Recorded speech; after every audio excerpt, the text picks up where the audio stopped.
Subscribe now and press the bell icon. Never miss an update. Hello everyone, welcome to Rishabh fish keeping.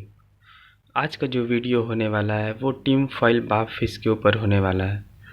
तो इससे पहले भी मैंने team foil बाफ fish के ऊपर वीडियो बनाया हुआ है, पर ये इसका अपडेट वीडियो होगा। तो मैं बहुत दिन पहले ये टीम फॉइल बाफ फिश लाया था। इसे मैं शॉपकीपर को लौटाने वाला था, पर अब इसे लौटाऊंगा नहीं, ये खुद मैं रखूँगा अपने पास, क्योंकि ये अब साइज़ में बहुत ही बड़ी हो गई और काफ़ी दिन से है, तो मुझे लौटाने का मन नहीं किया।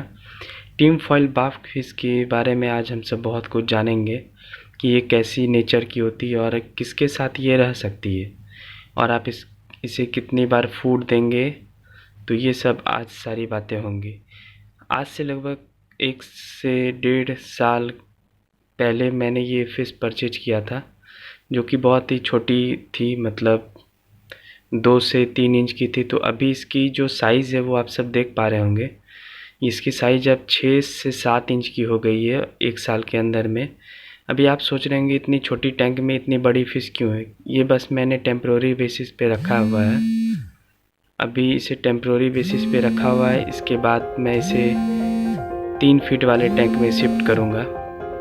तो उसका टैंक अभी बन रहा है, तो कुछ दिन में आएगा, मैं उसका अपडेट दे दूँगा। तो टीम फॉइल बाफ फिश एक सेमी एग्रेसिव फिश है, ज़्यादा एग्रेसिव नहीं होती है, पर आप इसे पूरे एग्रेसिव फिश के साथ रख सकते हैं, पर नॉन एग्रेसिव फिश के साथ नहीं रख सकते हैं, जैसा कि गोल्ड फिश। इन सब के साथ आप नहीं रख सकते हैं, क्योंकि ये सब बड़ी फिन वाली फ़िश होती है, उसे वो निप कर सकती है। तो टीम फॉइल बाफ फिश जो है, ये इसका एक सबसे अच्छा बात ये है कि ये स्कूलिंग फ़िश है। ये स्कूल में रहना पसंद करती है। अब आप सब पढ़ाई वाला स्कूल नहीं समझिएगा, मतलब ये ग्रुप में रहना पसंद करती है। आप 1 या 2 रखेंगे तो फिर ये एक दूसरे से फाइट भी कर सकती है बड़ी होने पर। स्मॉल साइज़ में तो कोई दिक्कत नहीं होगी, अगर वो 2 से 3 इंच की है तो कोई दिक्कत नहीं है। पर अभी जो ये साइज़ है 5 से 6 इंच की, तो इसमें ये फाइट कर सकती है। तो आप कम से कम 3 से ज़्यादा ही रखें, क्योंकि 3, 4, 5 इतना आप रख सकते हैं तो आपको सही रहेगा। टीम फॉइल बाफ फिश के बारे में और मैं बता देता हूँ कि इसे मैं 2 बार फीड करता हूँ ऑप्टिमम का चिकलेट फूड जो आता है, आप सब जानते होंगे। और इसके साथ कौन कौन से फ़िश आप रख सकते हैं उसका वीडियो नेक्स्ट आएगा। कौन कौन से टैंक मेट्स हैं, तो आप सब वीडियो देख लीजिएगा। टीम फॉइल बाफ फिश के बारे में और बता दूं कि ये बहुत ही एक्टिव फ़िश है, और स्लो स्विमर वाली फ़िश के साथ आप इसे ना रखें, जैसे कि गोल्ड फिश, ये सब के साथ ना रखें, क्योंकि वो उसकी फिन भी बहुत बड़ी होती है और ये बहुत ही फास्ट फीड करती है। मतलब आप जैसे खाना डालेंगे 2 मिनट में सारा साफ़ कर देती है, तो इतनी ज़्यादा एक्टिव है। तो आप इन सब बातों का ध्यान रखेंगे। अगर टैंक साइज़ की बात करें तो ये टैंक तो बिल्कुल भी सफिशिएंट नहीं है जो अभी मेरे पास है, तो मैं इसे रिमूव करूँगा कुछ ही दिन में, मतलब 1 से 2 दिन में। अभी टेम्प्रोरी बेसिक पे है। अगर आपको टीम फॉइल बाफ फिश रखना है और काफ़ी दिनों तक रखना है, तो कम से कम 3 से 4 फीट आप टैंक ज़रूर ही रखें। 3 फीट तो मिनिमम रखें ही, और 3 फीट से अगर अधिक हो जाए तो और अच्छी बात है। अगर टीम फॉइल बाफ फिश की और कुछ इन्फॉर्मेशन की बात करें तो ये साइज़ में लगभग 1 फीट से भी ज़्यादा ग्रो हो जाती है। तो आप ये मुश्किल से 2 फीट की टैंक है, तो इसमें आप अगर 1 फीट की मछली रखते हैं, वो भी 5 मछली, तो ये तो नहीं रह सकती। तो आप मिनिमम 3 फीट की टैंक या मैक्सिमम 4 फीट या 5 फीट की टैंक आप रख सकते हैं। उससे अधिक भी आप रख सकते हैं, उससे साइज़ फुल्ली ग्रो होती है टीम फॉइल बाफ फिश की। तो साइज़ की बात हो गई। अब बात करते हैं इसकी फूड की। तो आप इसे कम से कम 2 बार ज़रूर फूड दें, और पैलेट भी खा लेती है, और आप इसे चिकन लीवर भी दे सकते हैं, इससे बहुत ही हेल्दी रहेगी। मैं तो देता हूँ वीक में 1 बार ज़रूर, इसलिए मेरी फ़िश बहुत ही हेल्दी और एक्टिव है। तो आप भी दे सकते हैं चिकन लीवर, और फिर पैलेट्स दे सकते हैं, कोई दिक्कत नहीं है। अभी ये साइज़ में लगभग 6 इंच की हो गई है, 6 से 7 इंच की, यानी अब आधा साइज हो चुकी है। तो अभी और मैं इसे केयर करूँगा, और इसके लिए मैं 3 फीट वाले टैंक में इसे शिफ्ट करूँगा। और आप ओवर क्राउडेड फ़िश ना करें, मतलब कि होता क्या है, छोटे से टैंक में बहुत सारे फ़िश डाल देते हैं, इससे फ़िश को एडजस्ट करने में काफ़ी दिक्कत होती है, और ये अपने लाइफ को अच्छे से एक्सपेंड नहीं कर पाती, क्योंकि अगर आप ज़्यादा फ़िश रखेंगे तो वो अच्छे से स्विम नहीं कर पाएगी, ओवर क्राउडेड की वजह से आपकी फ़िश की डेथ हो सकती है, तो इस बात का आप ध्यान देंगे। आप अगर 3 फीट का एक्वेरियम लेते हैं तो आप टिन फॉइल बाफ लगभग 5 से 6 रखें, क्योंकि ये तो एक ग्रुपिंग फ़िश है, तो आपको कम से कम 4-5 तो रखना ही पड़ेगा। तो 4-5 अल्बिनो टिन फॉइल बाफ और रख सकते हैं। और इसके साथ टैंक मेट्स अगर आपको रखना है तो फिर आपको बड़ी टैंक लेनी पड़ेगी।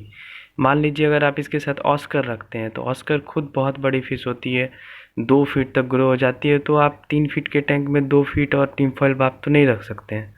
तो इस बात का आप ध्यान देंगे। तो आप लगभग 3 से 4 फीट का टैंक ज़रूर लें। और टिन फॉइल बाफ बहुत ही हार्डी फ़िश होती है और एग्रेसिव नहीं होती है ये उतनी। और लेकिन आप इसके साथ कोई छोटी फ़िश ना रखें, जैसे कि मौली, प्लेटी, गप्पी या फिर आप गोल्ड फिश, ये सब ना रखें, क्योंकि ये उसको खा जाएगी। इसके माउथ में जो भी फ़िश फिट आ जाएगी वो उसे खा जाएगी, तो इस बात का आप ध्यान देंगे। तो ये इन्फॉर्मेशन थी और मैं इसे रिमूव करूँगा और फिर आपको मैं इन्फॉर्मेशन दूँगा। तो ये अपडेट वीडियो था टिन फॉइल बाफ फिश के ऊपर। तो ये लगभग 1 साल से मेरे पास से है और बहुत छोटी साइज़ में मैंने लाया था, 2 इंच की थी, 2 से 3 इंच की, बहुत छोटी थी। तो तब से मैं इसे रख रहा हूँ और अब ये लगभग 1 साल बाद 5 से 6 इंच की हो गई है। और एक सबसे बड़ी वाली है तो वो 6 इंच की हो गई है, ये जो बीच में दिख रही है आपको, 6 से 7 इंच की इसकी साइज़ है। तो आप अच्छे से रख सकते हैं, इसका केयर कर सकते हैं। और ठंड के दिनों में हीटर ज़रूर लगा लें। अभी तो चूँकि हम सब बिहार में रह रहे हैं तो अभी तो यहाँ गर्मी का मौसम है, तो जिस कारण से हीटर की कोई आवश्यकता तो है नहीं। इसीलिए आप अगर जब ठंड आती है तो आप हीटर लगा लें और 24 से 30 डिग्री के बीच आप इसे रख सकते हैं, 30 डिग्री सेल्सियस के बीच। और फूड 2 बार ज़रूर दें और बहुत ही एक्टिव फ़िश होती है, अच्छे से फूड लेगी। और आप जब भी न्यू टैंक लाते हैं तो सबसे पहला जो फ़िश रखने का अगर है तो वो टिन फॉइल बाफ फ़िश ही मैं रिकमेंड करूँगा। आप यही फ़िश रख सकते हैं, क्योंकि ये बहुत ही हार्डी फ़िश होती है, नए पानी में एडजस्ट कर लेती है आसानी से। तो इससे क्या होगा कि आपका ऑक्सीजन लेवल भी बन जाएगा पानी में, फिर आप कोई दूसरी फ़िश इसे रिमूव करके आप कोई दूसरी फ़िश रख सकते हैं। तो ये बहुत ही अच्छी फ़िश होती है और बहुत ही हार्डी फ़िश होती है। ये 2 प्रकार में आती है, एक मेरे पास एक ही है, एक अल्बिनो टाइगर बाफ, सॉरी टिन फॉइल बाफ, और एक टिन फॉइल बाफ। इसमें जो वाइट वाली है वो अल्बिनो है और वो सिंपल टिन फॉइल बाफ है। तो ये 2 प्रकार की आती है। और मेरे पास एक टैंक है जिसमें से मैंने वही 2 से 3 इंच वाली टिन फॉइल बाफ लाई है, तो उसका भी अपडेट वीडियो मैं दूंगा। मेरे पास 2 टैंक है टिन फॉइल बाफ फिश की, तो मुझे काफ़ी पसंद है तो मैंने रखा हुआ है। तो आप भी कीप कर सकते हैं। और आपको मेरी ये इन्फॉर्मेशन कैसी लगी आप मुझे कमेंट करके बता सकते हैं। और अभी तक मेरे चैनल पे को सब्सक्राइब नहीं किया तो प्लीज़ मेरे चैनल को सब्सक्राइब कर लें और इस वीडियो को लाइक कर लें। ऐसी ही इन्फॉर्मेटिव वीडियो आपको मिलती रहेगी मेरे इस चैनल पे। तो ये मेरा टिन फॉइल बाफ फिश का टैंक है। अब इस टैंक पे मत जाइएगा, ये हॉस्पिटल टैंक मैंने बनाया था मॉली फिश के लिए, तो वो अलग बात है। और मैं इसे रिमूव करूँगा 3 फीट वाले टैंक में, तो फिर मैं आपको बताऊँगा। आपको मेरी वीडियो कैसी लगी ज़रूर आप कमेंट कर सकते हैं। तो ये टिन फॉइल बाफ फिश, और अगला जो वीडियो आएगा वो टिन फॉइल बाफ फिश के टैंक मेट्स के ऊपर आएगा, जिससे कि आप आसानी से समझ पाएंगे कि कौन सी फ़िश इसके साथ रहेगी और आप आसानी से इसे कीप कर सकते हैं। तो अच्छे से रहिए, अभी कोविड चल रहा है तो आप घर में ही रहें और अच्छे से रहें, सुरक्षित रहें और बस वीडियो देखते रहें। Thank you.